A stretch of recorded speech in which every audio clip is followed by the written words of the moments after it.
यही से कंसेप्ट आ जाता है कि अब जब अगर एक इक्वेशन अनबैलेंस्ड रहेगा उसको हम बैलेंस कैसे करेंगे, by the method of balancing a chemical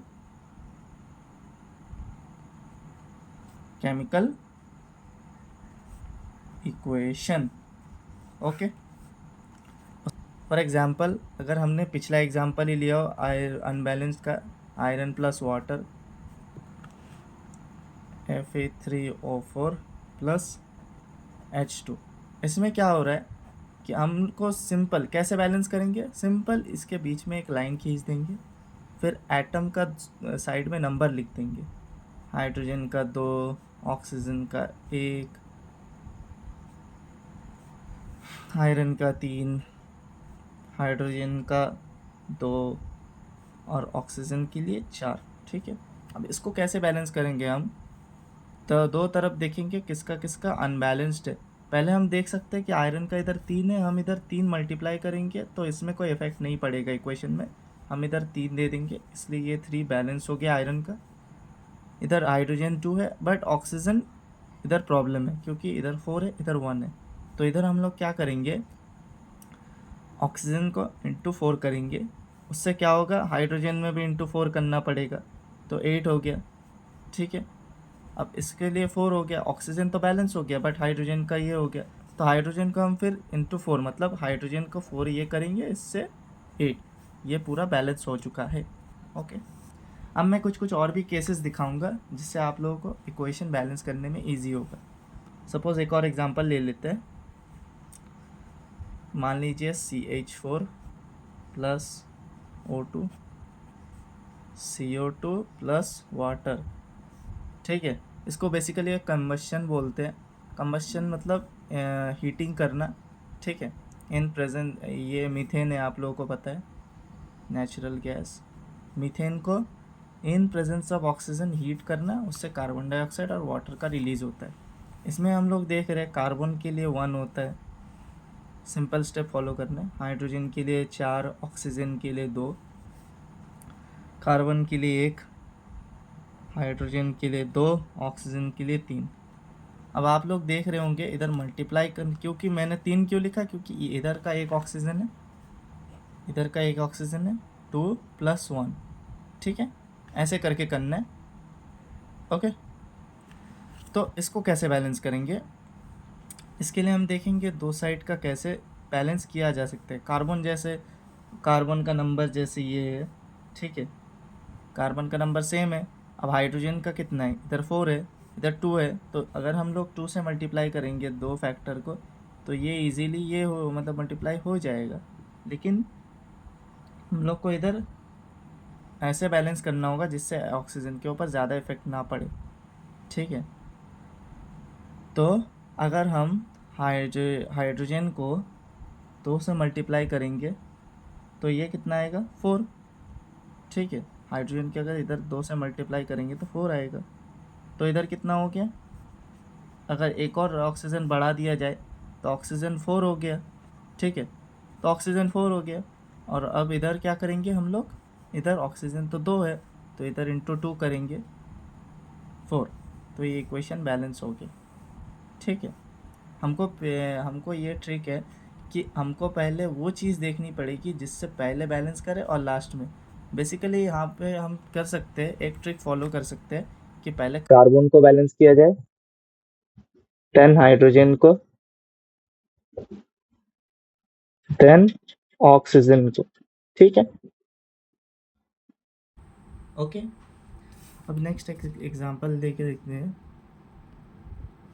Na2SO4 plus BaCl2 forms NaCl plus BaSO4।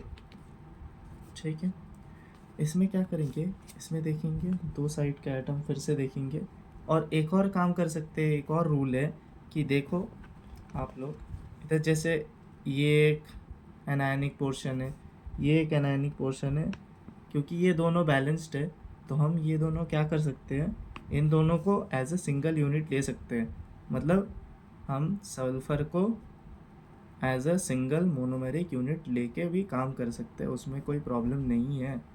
लेकिन किसी को अगर आसानी हो तो वो सल्फ़र 1, ऑक्सीजन 4 ऐसे करके भी कर सकता है, ठीक है। तो हम लोग इसका बैलेंसिंग देख लेते हैं।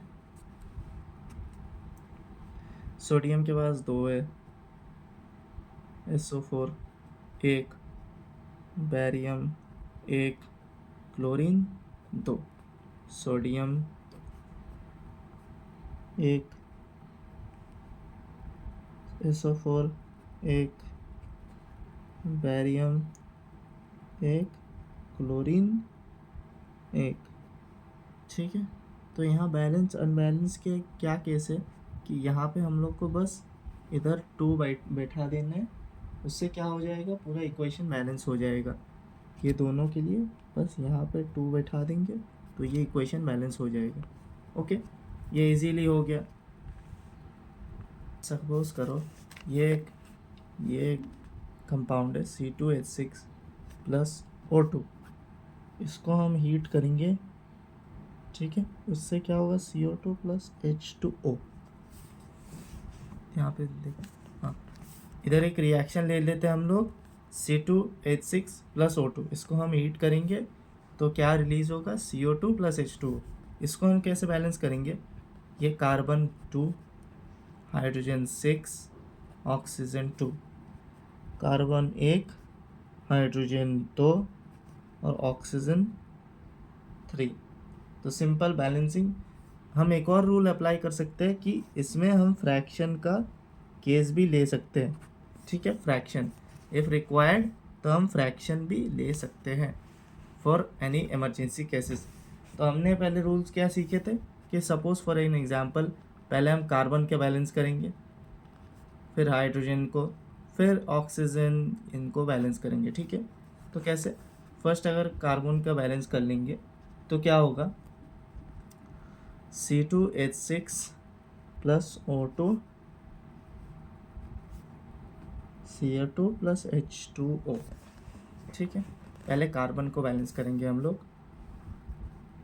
कार्बन का 2, हाइड्रोजन का 6, ऑक्सीजन का 2, कार्बन का 1, हाइड्रोजन का 2, ऑक्सीजन का 3। तो पहले अगर कार्बन को बैलेंस करेंगे तो यहाँ क्या करेंगे, इंटू 2 से मल्टीप्लाई कर देंगे, उससे क्या होगा, बोथ साइड में कार्बन बैलेंस हो जाएगा। Then in next step hydrogen को बैलेंस करना है। तो हाइड्रोजन को अगर बैलेंस करना है तो क्या, इन दोनों साइड में C2H6 है plus O2, CO2 plus H2O, इधर तो 2 बैठा हुआ है, इधर अगर हम 3 बिठा देंगे तो इससे क्या होगा, इसमें हाइड्रोजन भी बैलेंस हो जाएगा। कार्बन कितना है, 2 है, हाइड्रोजन 6, ऑक्सीजन 2, कार्बन 2, हाइड्रोजन तो खैर 6 हो ही चुका है क्योंकि 4, और ये हाइड्रोजन तो 6 हो चुका है, और ऑक्सीजन कितना हो गया है, ये देखिए आप, इधर का कितना है, 4, इधर का 3, मतलब 7 ऑक्सीजन है, ठीक है। तो इस केस में हम क्या करेंगे, फ्रैक्शन ले लेंगे। फ्रैक्शन मतलब इधर 7/2 से बोथ मल्टीप्लाई कर देंगे, ठीक है।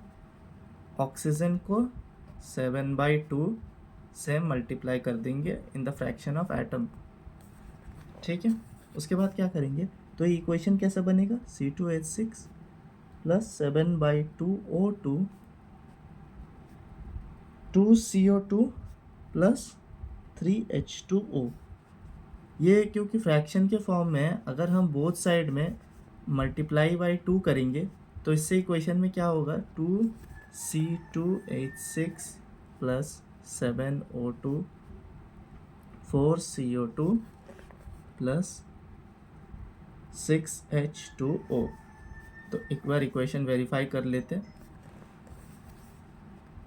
कार्बन कितना हुआ, 4, हाइड्रोजन कितनी हुई, 12, ऑक्सीजन कितना हुआ, 14, ठीक है। कार्बन कितना हुआ, 4, हाइड्रोजन कितना हुआ, 12, और ऑक्सीजन कितना होगा, इधर 4, 8 प्लस 6 मतलब 14, मतलब क्या बैलेंस हो गया। तो हमने 3 केसेस सीखे। 3 केसेस क्या क्या? 3 केसेस हम लोग को ये एक बॉर्डर लाइन खींचना है, ठीक है, एक इक्वेशन के लिए बॉर्डर लाइन खींचनी है। और दूसरा, हमको बैलेंसिंग के टाइम पे एक चीज़ ध्यान रखनी है कि जब कोई एक यूनिट है या सपोज कुछ भी हो, एक साथ जो यूनिट है, तो उनको हमको एक सिंगल यूनिट पकड़ के चलना है। अगर एक दो रिएक्शन के तरफ वो यूनिट सिमिलर है तो, ठीक है, अगर नंबर ऑफ एटम सिमिलर है तो उसको एज ए यूनिट पकड़ के चलेंगे, कोई एनायनिक पार्ट, ओके, एनायनिक की कैटायनिक पार्ट, ठीक है। और एक हमने क्या देखा कि अगर कोई क्रिटिकल केस हो जाता है तो उसमें हम क्या कर सकते हैं, उसमें हम एक फ्रैक्शन का यूज़ कर सकते हैं फॉर इजी कैलकुलेशन, ठीक है। अब हम चलते हैं, देर आर सम स्टेट। अब कोई भी रिएक्शन होती है, जैसे मान लीजिए Zn प्लस HCl ZnCl2, जैसे हमने देखा, ठीक है, H2, ये तो गैस है। अब एक एक चीज़, एक एक कंपाउंड या एक एक एटम की तो एक स्टेट होती है, ठीक है, कि वो लिक्विड स्टेट में होता है, सॉलिड स्टेट में होता है, कोई एक्वस स्टेट में होता है। तो उसी को किस किस के होती है, उसको क्या क्या डिनोट किया जाता है, पहले ये डिनोशन होता है, इसको मेनली गैसियस फॉर्म के लिए डिनोट किया जाता है। L मतलब लिक्विड, S मतलब सॉलिड, AQ मतलब एक्वस फेज, मतलब वाटरी फेज, एक्वस फेज, ठीक है, ओके, समझ में आ गया। जैसे एग्जांपल, जैसे Mg ले लिया हम लोगों ने, मैग्नीशियम ले लिया और ऑक्सीजन ले लिया, तो क्या फॉर्म करेगा। जैसे आप लोग के सिलेबस में एक मैग्नीशियम रिबन बर्निंग होगा, तो मैग्नीशियम तो सॉलिड फॉर्म में रहता है, उसको हम क्या करते हैं, इन प्रेजेंस ऑफ ऑक्सीजन, जो गैस होता है, ऑक्सीजन तो गैस है, उसको हम हीट करेंगे तो इसमें क्या, एक ऐश, ये एक ऐश रेडी होगा, हम लोगों ने प्रैक्टिकल में देखा होगा, इसमें एक ऐश रेडी होगा, तो मैग्नीशियम ऑक्साइड है जो कि सॉलिड के स्टेट में फॉर्म होगा, ठीक है। ये हमने देखा, इसका बैलेंसिंग कर लेते, इधर 2 और इधर 2, ठीक है, मैग्नीशियम ऑक्साइड।